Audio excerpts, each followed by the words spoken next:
This is Roy Haggerty, and this is part 3 of a video demonstrating some underlying features of my application.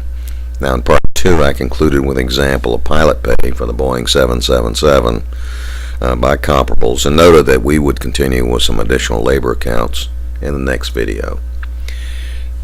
Let's start off by looking at pilot pay and let's look at the American narrowbody with surrogates content holder or data set, and I might just add, let's look at about here, that this includes American Airlines narrowbody against American Eagle and Executive. If we move to pilot pay, let's look at it on a block hour basis. Here's quarterly data. Not surprisingly, we can see that it's certainly less expensive on the smaller gauge equipment than American. We can also look pilot pay annualized.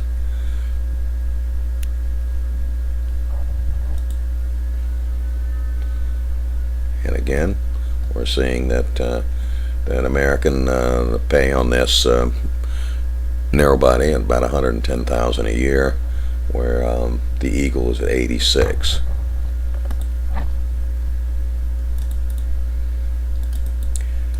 And some other labor-related accounts we have are trainees and instructors. I see. Let's see, employee benefits, and payroll taxes, and so on. Let's collapse this. Yeah. Let's look at maintenance here, maintenance labor. Let's look at per ASM. And comparing the maintenance labor against the surrogates, we see that obviously that American Airlines is more cost effective and efficient on an ASM basis, not surprisingly.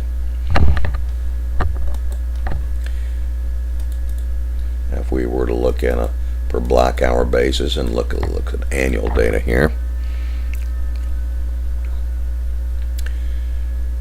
we see that it looks like the ATR, predominantly the ATR 72, is not that cost effective on an hourly basis as far as maintenance labor. It's fairly maintenance intensive, but we can see that generally on the Eagle on an hourly basis, it's really more cost effective, and consequently we can understand why American deploys the smaller gauge equipment when it feels it's financially beneficial.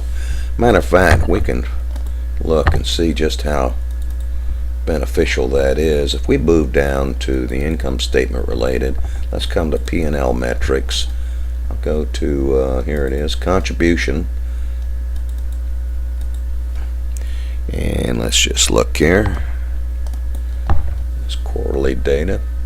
Now this is contribution of outsourced flying, I call non-core activities, as a percent of operating revenues. And American Airlines at 4.42% for the last quarter benefited. Actually, that was booked to retained earnings. She fell right to the contribution directly to operating income. This looks a little strange, doesn't it? With this flag data point, let's kind of look at that and see what we've got. And that is American Eagle. We'll get that. We'll retrieve the source data. It takes just a second for this data to come up.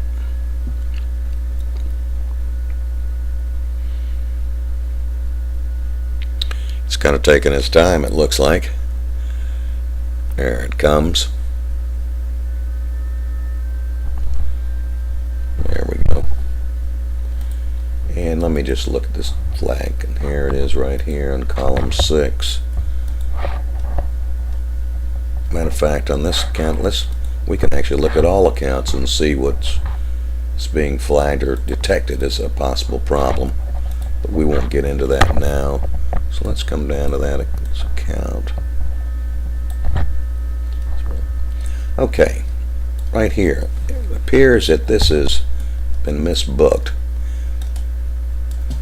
Now, if I were president or CEO, I'd be very interested to know this and be able to follow up to see why this was basically looks like it was booked improperly into the wrong account.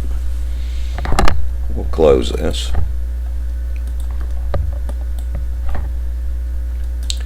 Let's move back, and we're on that maintenance cost. Let's go back and look at some objective accounts here. We're looking at salaries and related. Let's look at maintenance, and we'll look at per employee. Now this is the average labor rates for maintenance, and shows American Airlines, of course, higher. It's near 70,000, followed by Executive and Eagle. Now really we want to measure these amounts against, it's really the comparables, so we'll move into the legacy content holder, objective accounts, salaries, where were we, maintenance, per employee, all service regions. Let's get that. Let's just see how American stacks up. Yep, here we are. American is basically mid-range. It looks pretty competitive, doesn't it? And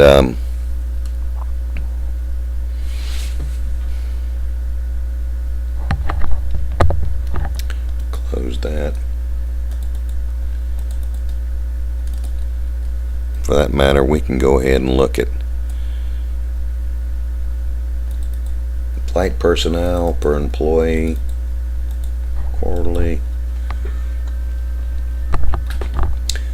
and look at Southwest. Southwest looks like, as far as flight personnel, I might add under flight personnel, this includes flight attendants, but the Southwest is the highest, and here is American Airlines is mid-range.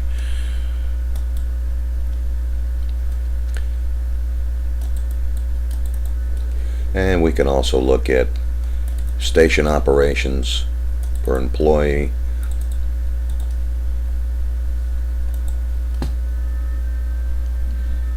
And here we go. And here's American Airlines is basically mid-range. Looks like Southwest is outpacing everybody else. We can also look at staffing level related items. And let's look at flight, for instance, and let's look at pilots and co-pilots per aircraft quarterly. Here's American Airlines with about nearly 13 pilots and co-pilots per aircraft, kind of mid-range.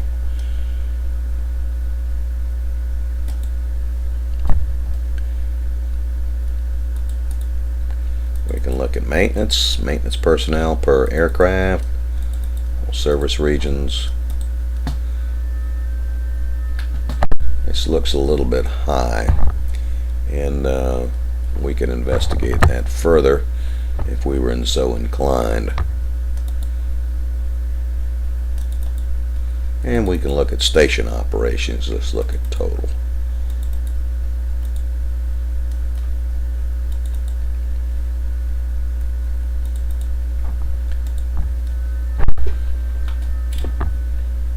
And this is shown on a per aircraft basis.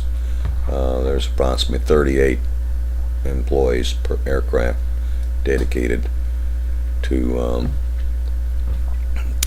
station operations or aircraft and passenger handling personnel. Now we'll pick up on this in our next video, and we'll conclude at this time.